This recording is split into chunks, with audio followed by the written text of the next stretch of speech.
Education loan moratorium period होता क्या है? आपने भी सुना होगा। बहुत सारे लोग बोलते हैं कि मोरेटोरियम पीरियड जरूर चेक कर लेना एजुकेशन लोन लेने से पहले। एग्जैक्टली ये होता क्या है? Is it really important to have education loan moratorium period? We're going to discuss about moratorium period in an education loan in this particular video. A very, very, very crucial session for all of you. Stick till the end.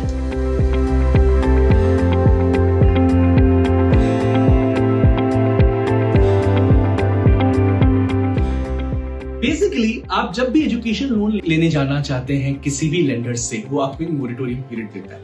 In that particular period जब तक आप अपनी education complete नहीं कर लेते, in fact आपको जब तक जॉब नहीं मिल जाता, you not suppose to make any repayments. मतलब आपकी ईएमआई तब तक चालू नहीं होगी जब तक आपकी जॉब नहीं लग जाती। तो ये जो पीरियड है जब से आपने एजुकेशन लोन लिया और तब से तब तक जब तक आपकी ईएमआई चालू नहीं हो जाती, इसे हम कहते हैं मोरेटोरियम पीरियड। एक और चीज बहुत इंपॉर्टेंट है, is interest actually charge during the moratorium period? सो अगर बात की जाए इंटरेस्ट चार्जेस की during the moratorium period, that is charge during the moratorium period depends upon completely on the loan agreement जो आप लेंडर से कर रहे हो। बहुत सारे केसेस में interest across the outstanding amount during the moratorium period is actually being given, ठीक है। और दूसरे केसेस में ये इंटरेस्ट अक्रू हो जाता है आउटस्टैंडिंग लोन अमाउंट के साथ। तो जो अक्यूमुलेटेड इंटरेस्ट है that can get added to the principal amount at the end of the loan period, a process known as capitalization. It completely depends on the loan agreement that you're doing with the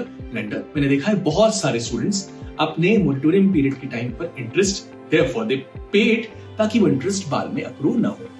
So it's crucial for borrowers to carefully review the terms of their education loan agreement to understand कि ये जो interest है that's charged during moratorium period or not.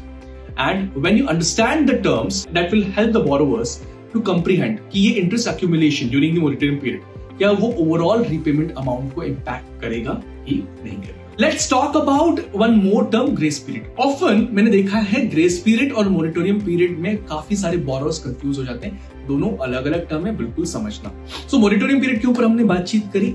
यहां पर lender ने ही आपको कहा है कि आप जब तक आपका जॉब नहीं लग जाता, मतलब लोन लेने से लेके जब तक आपका जॉब नहीं लग जाता तब तक आपको कोई रिपेमेंट करने की जरूरत नहीं है। So you are exempted. लेकिन अगर आपकी ड्यू डेट लोन के रिपेमेंट की आ जाती है और उसके बाद अगर आप पेमेंट्स नहीं करते हैं, लेकिन लेंडर आपको रिहाई दे रहा है कि इस पे पेनल्टी नहीं लगेगी, तो उसको ग्रेस पीरियड कहा जाएगा। मतलब जॉब के बाद का पीरियड यहां पर ग्रेस पीरियड कहलाएगा। पर्पस क्या होता है ग्रेस पीरियड का? ये ग्रेस पीरियड दिया जाता है बोरोवर्स को फ्लेक्सिबिलिटी के फॉर्म में, अगर वो किसी भी डेडलाइन को मीट नहीं कर पा रहे, मतलब आपकी जॉब नहीं लगी, उस पॉइंट ऑफ टाइम पे ग्रेस पीरियड मिलेगा आपको। लेकिन मोरेटोरियम पीरियड में आप सक्षम ही नहीं है। सो बोरोवर को इसलिए पर्टिकुलर स्टूडेंट्स को दिया जाता है मोरेटोरियम पीरियड, क्योंकि उस पॉइंट ऑफ टाइम पे वो पढ़ रहे हैं, वो कमा नहीं रहे हैं, इसकी वजह से उनकी जब तक एम्प्लॉयमेंट नहीं लगेगी तब तक वो सक्षम ही नहीं है लोन को रीपे करने के लिए।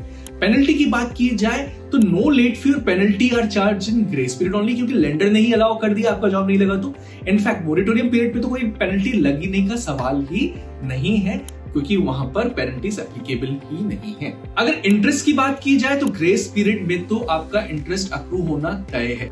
हालांकि अगर बात की जाए मोरेटोरियम पीरियड की, तो मोरेटोरियम पीरियड में ये कंप्लीटली अप टू यू है। अगर आप चाहें तो इंटरेस्ट पे कर सकते हैं, या अगर आप चाहें तो इंटरेस्ट को अक्यूमुलेट करने दे सकते हैं। इनफैक्ट ये काफी हद तक डिपेंड करता है आपके लोन अग्रीमेंट टर्म्स कैसे हैं बैंक या फिर एनबीएफसी के साथ। अगर बात की जाए ग्रेस पीरियड की, इसका ड्यूरेशन बहुत ही छोटा हो सकता है, मैक्सिमम टू 6 months और 1 year। लेकिन अगर बात की जाए मोरेटोरियम पीरियड की, can go up to 5 to 6 years also.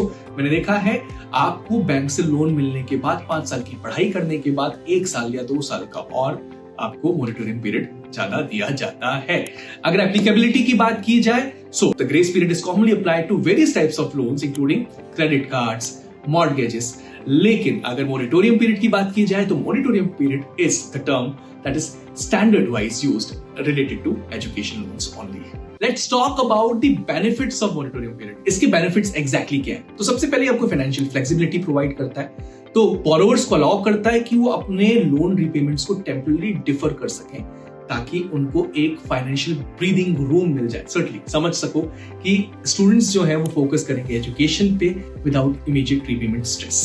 Transition time बहुत मिल जाएगा स्टूडेंट्स को, तो आपको you'll get the time to graduate, to find employment before you actually start the repayment part also. आपको जॉब सर्च का भी टाइम मिल जाएगा। सो ग्रेजुएट जितने हैं they'll get time to get a suitable job after completing a graduation, और तब तक उनके ऊपर रीपेमेंट का प्रेशर नहीं है।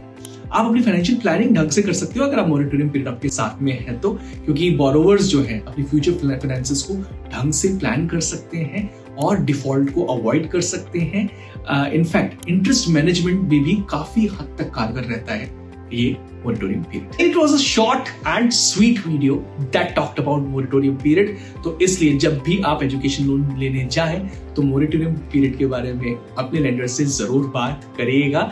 For more rich content like this on education, education loan and related stuff, keep coming regularly on Propelled. इस particular YouTube channel को like करो, शेयर करो, सब्सक्राइब करो, बेल आइकन को प्रेस करो और इस YouTube चैनल पे आते रहो। That's all from my side.